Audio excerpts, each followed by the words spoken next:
Je viens en fait du tribunal de Dakar. J'ai assisté donc à la séance d'aujourd'hui. Mais je suis sorti de là très triste pour mon pays. Je pense qu'aujourd'hui, on ne peut pas parler de surprise parce que tout présageait de ce verdict-là. Avec cette levée d'immunité parlementaire qui n'a pas été faite dans les normes, le refus de cautionnement de Khalifa Sall, là où on a accepté pour d'autres un cautionnement, donc le même type de cautionnement. Et aujourd'hui, le verdict montre clairement que ce qui intéresse, en tout cas le pouvoir en place, qui est à la base de ce procès, c'est de priver Khalifa Sall de liberté pendant 5 ans. Si l'argent pour lequel il est accusé de détournement ne les intéresse nullement, parce que nous avons vu que le juge si on prend les montants qui accompagnent donc les peines des condamnations, ça fait même pas 15 millions. Là où on accuse Khalifa Sall de détourner 1,8 milliard. Je pense qu'on aurait pu se limiter à accepter le cautionnement. Si c'est l'argent du contribuable, si toutefois il est avéré que l'argent du contribuable, en tout cas pour que l'argent du contribuable soit sauf, je pense qu'il aurait été mieux d'accepter le cautionnement et d'éviter ce qui est arrivé aujourd'hui, qui n'honore pas le Sénégal, qui n'honore pas la justice sénégalaise. Que cette justice soit instrumentalisée pour neutraliser pendant 5 ans un adversaire politique. C'est ça le résultat de ce procès. Je pense qu'on est encore beaucoup plus triste aujourd'hui parce que ce procès tombe un vendredi saint, qui renvoie à un procès reconnu à travers les âges qui nous a menés, qui va nous mener à Pâques, à la résurrection. Je suis convaincu que ce qui se passe aujourd'hui finira comme ce qui s'est passé dans tous les procès injustes, les procès iniques. Aujourd'hui, nous avons assisté à une parodie qui ne dit pas son nom. Et je pense que le peuple sénégalais, en tout cas, restera debout pour que Khalifa Sall retrouve la liberté et puisse continuer à apporter au Sénégal son savoir-faire, sa volonté de faire avancer ce pays-là. Je ne pense pas qu'en mettant en prison une personnalité comme Khalifa Sall, maire de Dakar pendant 5 ans, cela constitue en fait, en tout cas pour le Sénégal, que cela puisse apporter quelque chose aux Sénégalais.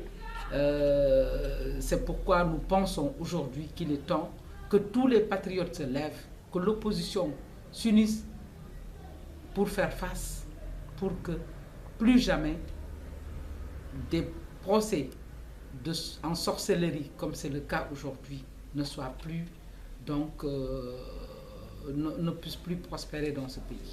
Mais ce qui est clair, c'est que depuis le début, tous les observateurs conviennent que ce procès avait des relents politiques liés aux prochaines séances électorales.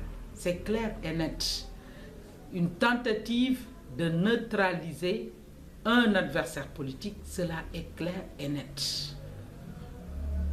Le verdict le prouve encore une fois, parce que 5 ans d'emprisonnement avec une amende de 5 millions, mais cela montre qu'ils ne sont nullement intéressés par le fond du dossier, ce qui les a amenés à aller vers ce procès-là, et que tout le monde reconnaît que ces ressources-là qui appartiennent à la ville de Dakar, la preuve, ils ont tout fait pour que la constitution de partie civile de la ville de Dakar ne prospère pas. C'est cela, ça montre que ce n'est pas l'argent du contribuable qu'ils évoquent, qui les intéresse, mais c'est tout simplement le fait d'écarter un candidat potentiel à la présidentielle. La preuve, au-delà de cette candidature, il y a d'autres subterfuges qui sont en train de dérouler pour qu'il n'y ait pas, pour créer une rétention de candidature.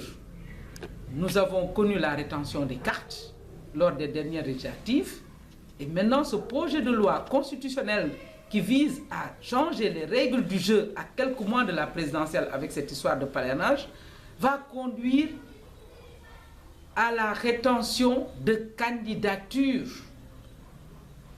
Donc on utilise la justice pour ceux pour lesquels on pense qu'ils pourront échapper en tout cas tirer leur épingle du jeu malgré le parrainage, et on utilise le parrainage pour les autres pour lesquels ils n'ont pas de, en tout cas, ils ne peuvent pas sortir des cafards pour les accabler et pour les prendre en otage.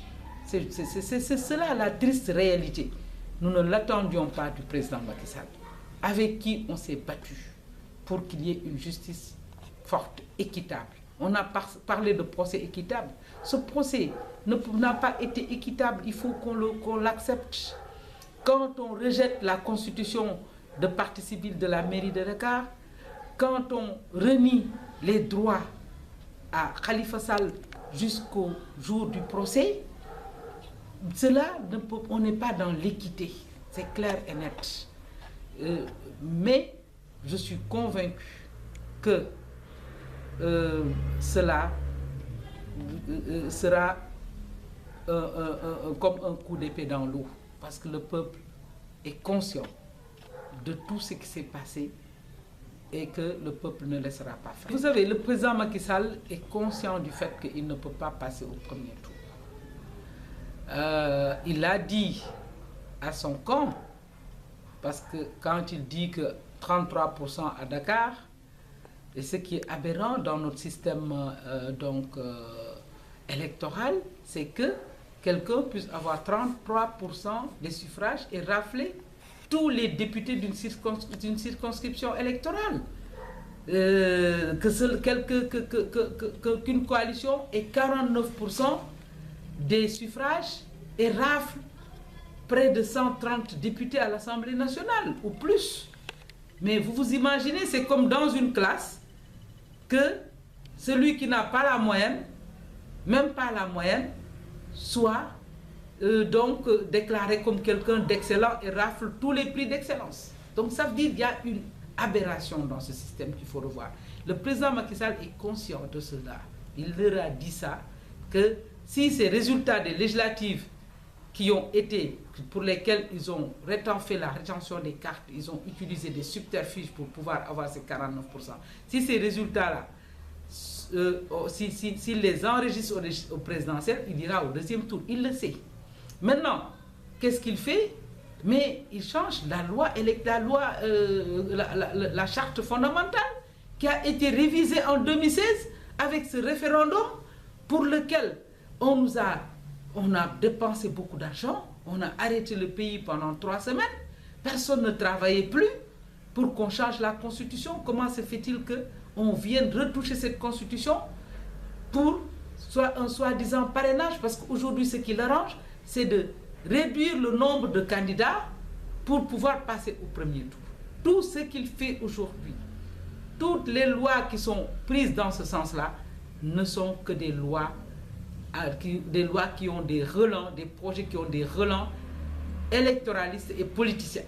Et c'est malheureux qu'on change la loi, même la loi fondamentale, la constitution, pour aller vers une élection. Le Sénégal ne mérite pas ça. La démocratie sénégalaise ne mérite pas cela. Et c'est pourquoi je dis, on n'a pas aujourd'hui à dire aux gens, que le président ne doit pas compétir avec quelqu'un qui n'est pas capable d'amener un dixième des signatures. Mais ce n'est pas ça, ce n'est pas cela le fond du problème. Le président, il a compétit en 2012. Est-ce que si on avait institué le parrainage, il allait même pouvoir, lui, participer aux élections? Et pourquoi il remet en cause les règles du jeu de façon unilatérale? sans consensus. C'est ce que nous avons dénoncé en 2012.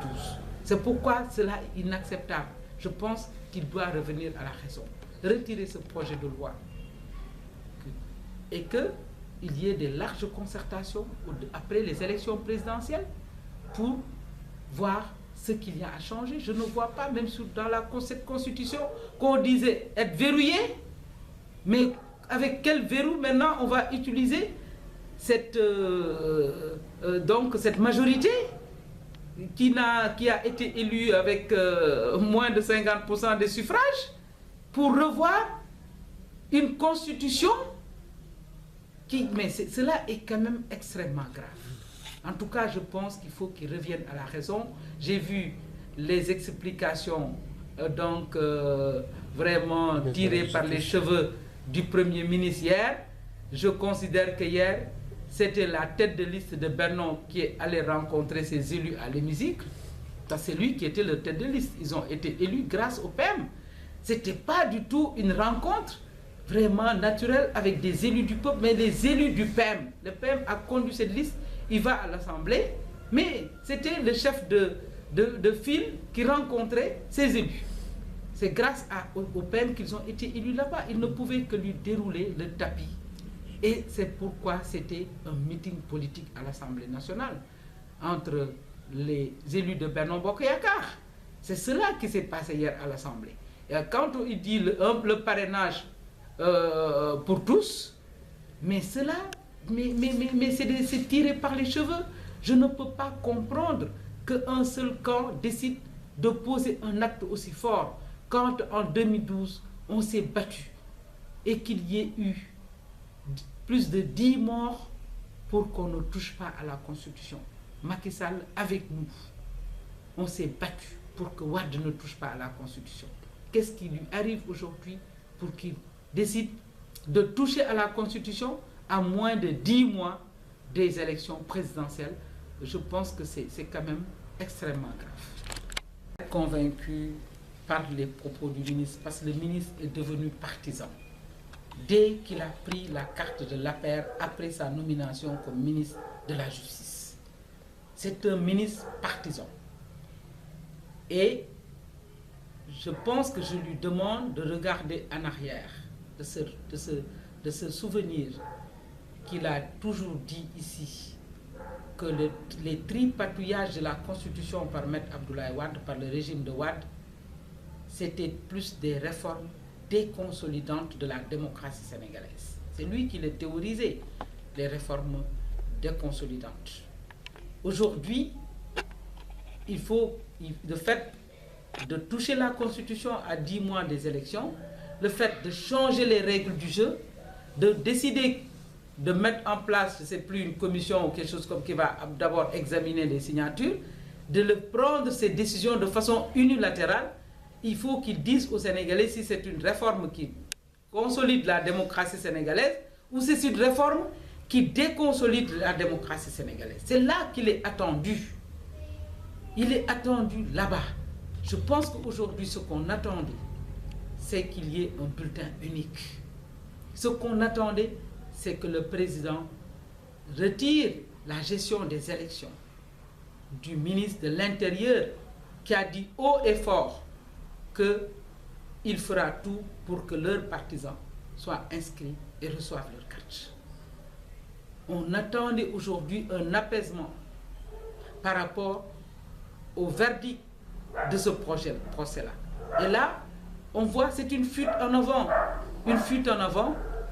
à travers cette déclaration qui prouve aujourd'hui que le pouvoir est dans le désarroi. Et comme cela se faisait du temps de Mobutu Sese Seko ou de Bokassa en Centrafrique ou de Yahya Jammeh en Gambie, aujourd'hui, le pouvoir se lève et change les règles du jeu parce qu'ils pensent que leur pouvoir doit être éternel. Et malheureusement, il n'y a que le pouvoir de Dieu qui est éternel.